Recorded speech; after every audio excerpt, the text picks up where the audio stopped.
गाथा एक संत की, गाथा एक परमार्थ की, गाथा एक महापुरुष की। संत शिरोमणि महंत श्री श्री 1008 बाबा रामधनी दास साहब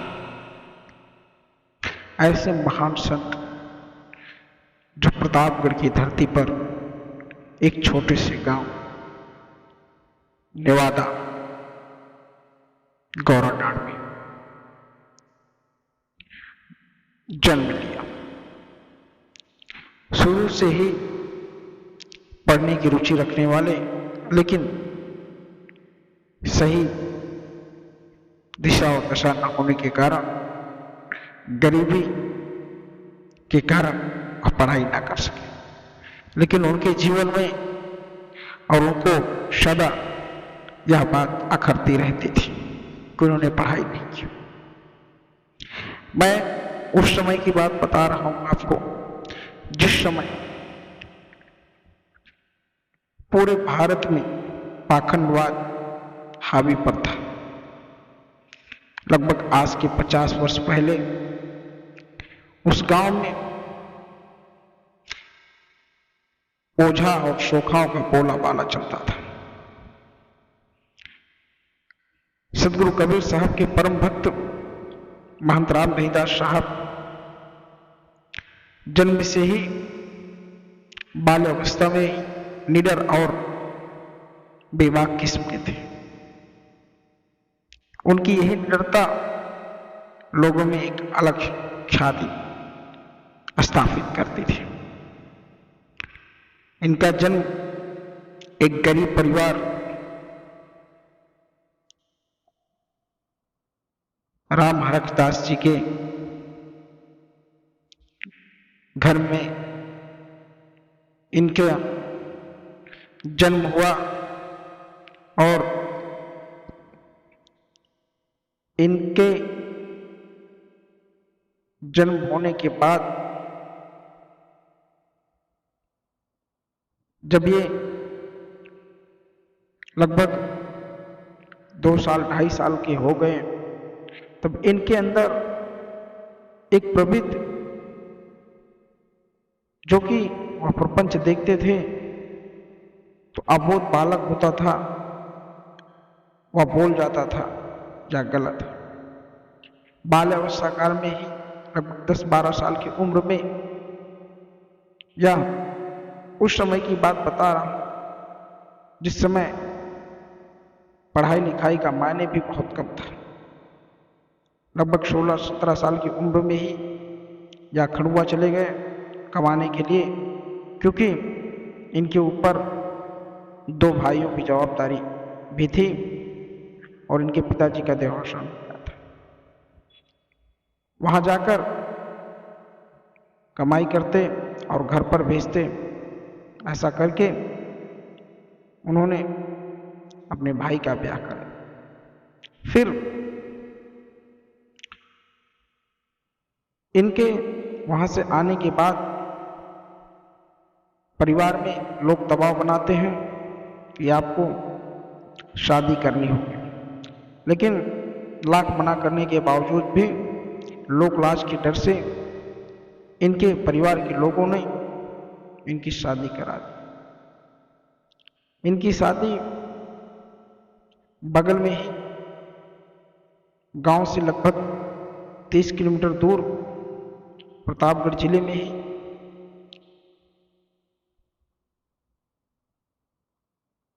कैलहा गांव से हुई।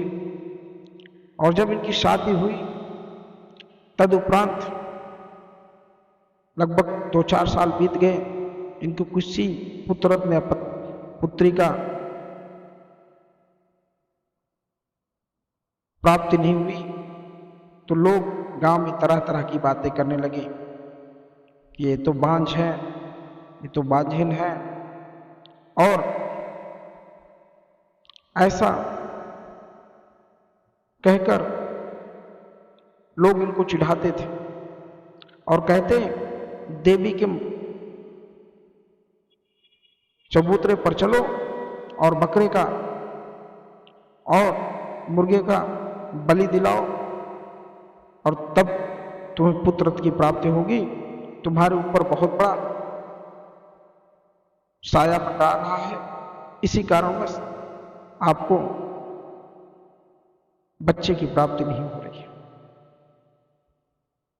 रामधनी दास साहब अपने मन में ठान लिए और पत्नी को भी मना लिया और गांव के एक छेड़े पर जाकर, गांव से पश्चिम दिशा में जो जंगल था, शमशान था, वहां पर उनकी नाम की जो जमीन थी, उस जमीन पे जाकर नदी के किनारे बैठ गए और सतगुरु कबीर साहब की भक्ति में लीन हो गए। वहां उनकी पत्नी मिलकर सतगुरु कबीर साहब की भक्ति में भजन करते और वहीं पर रूखा सूखा खा के सो जाते। उनके परिवार में उनके जो छोटे अनुज थे, लाख उनको मनाते, लेकिन वो माने नहीं। उनकी पत्नी छोटे अनुज की उनको लाख मनाते, उनके परिवार के लोग परेशान हो गए, रोना धोना शुरू हो गया कि उनको सांसारिक जीवन में फिर से लाया जाए। लेकिन उनका वही हट, वही स्वभाव, वह तो खोज में निकल चुके थे। उनके दिमाग में एक फितूर सवार था कि मैं इस गांव को बदल दूंगा, इस गांव के प्रवृत्ति को बदल दूंगा। फिर दिन भर मेहनत करते और कुछ प्रबुद्ध लोग गांव के भी बाबा जी का, धनीदास साहब का सहयोग किया और फिर फावड़ा चला चला के वो मोटे मोटे कुश गांगड़ सरपत को काट काट के एक खंडर नुमा जो जंगल था, जो शमशान था, उसको समतल करके एक कुटिया बनाई। उसमें उनके छोटे अनुज का बहुत बड़ा योगदान रहा। वो जब भी जाते उनके साथ जुट जाते, क्योंकि मोह तो भाई का था ही, लेकिन वह कभी एक रोटी एक अनाज लेते नहीं थे। जो भी होता था अपना खुद का करते थे और खुद खाते थे। करते करते बीत गया और फिर उन्होंने महान संत एक टहल रहे थे, बाबा जी थे, उनके गुरु कमलीदास साहब, उनसे उन्होंने शिक्षा दीक्षा ली और फिर दोनों लोगों ने कठिन परिश्रम करने के बाद लगभग 5 वर्षों तक जंगल में बिताने के बाद संन्यास का घोषणा कर दिया और सतगुरु कबीर साहब के चरणों में लिए। सतगुरु कबीर साहब की इतनी बड़ी कृपा हुई, वह धीरे धीरे प्रख्यात होते गए। लेकिन लोगों में जलन तो होती थी, प्रपंचियों के द्वारा उन्हें प्रताड़ित किया जाता, उनके आसपास कुटियों के पास मांस के लोतरे फेंके जाते। आज भी वह प्रवृत्ति चलती है। वहां के कुछ ऐसे तबके के लोग आज भी ऐसा करते हैं, लेकिन जिन जिन लोगों ने ऐसा करने का कोशिश किया, सतगुरु कबीर साहब की कृपा से उनका उसका फल भी मिला है। मैं बात जो बता रहा हूं उस बात को समझिए कि किस दशा में उन्होंने उस धाम को बनाया, अपने शरीर को गला दिया वहां पर और फिर एक छोटी सी कुटिया बनाई और धीरे धीरे कर संत आने जाने लगे। प्रत्येक वर्ष गुरु पूर्णिमा को, आषाढ़ की गुरु पूर्णिमा को भंडारे का आयोजन किया जाने लगा। बीतते बीतते ऐसा हो गया कि एक बहुत ही सुंदर आश्रम का निर्माण कर लिया। भक्तों का जमावड़ा होने लगा। प्रत्येक वर्ष लगभग 5 से 10 हजार लोग जुटते और उनकी एक और सबसे बड़ी बात क्या थी, उन्होंने शिक्षा की मुहिम जगाई। उस वीरान सी जगह में जहां पर कोई पढ़ता नहीं था, उन्होंने पढ़ाना शुरू किया, लोगों को सही शिक्षा दी और उनके द्वारा जो भी बच्चे आज पढ़े, आज कितने तो मास्टर हैं और कितने अच्छे अच्छे पोस्टों पर जाकर हैं, जिन्होंने उनकी बातों का अमल किया। ऐसे संत को बारंबार प्रणाम। संत श्री रामधनी दास साहब ने शिक्षा की अलग जगाई और उन्होंने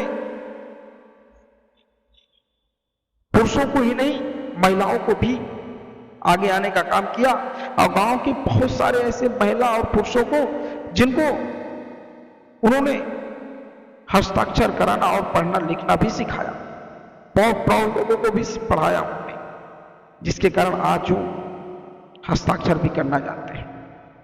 वहीं उनकी धर्मपत्नी जो वो भी संत हो गई थी साथ में, उन्होंने कभी स्कूल का मुंह नहीं देखा था, लेकिन आज भी वह महंत है, उस आश्रम के ग्रंथों को पूरी तरीके से पढ़ते हैं, पेपर भी पूरी तरह पढ़ते हैं। लिखना नहीं आता, नाम के सिवा कुछ नहीं लिख पाते हो, लेकिन आज भी पूरे ग्रंथ को पढ़ जाते हैं। ऐसी थी लीला, ऐसे थे महंत धनीदास साहब। गाथा एक संत की, गाथा एक महापुरुष की, अनेक प्रकार की गाथाएं हैं, अनेक प्रकार का प्रबंध है। उनकी शक्तियों का वर्णन जितना करूं उतना कम है। हम अगले एपिसोड में लेकर आएंगे महंत राम धनीदास साहब के अनेक अनेक चमत्कारिक, लेकिन उन्होंने कभी इसका प्रचार प्रसार नहीं किया। अगले एपिसोड में हम जरूर विस्तार रूप से इसके बारे में आपको